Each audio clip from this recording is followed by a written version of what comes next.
He fell to his knees, exhausted out of his mind. He knew what was following him, but he needed to catch his breath. He paused and listened. He couldn't hear them anymore. Could the nightmare be over?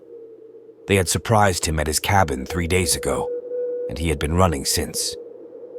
As he fell over in the snow, he thanked God that he had managed to escape and that he didn't have to listen to them anymore.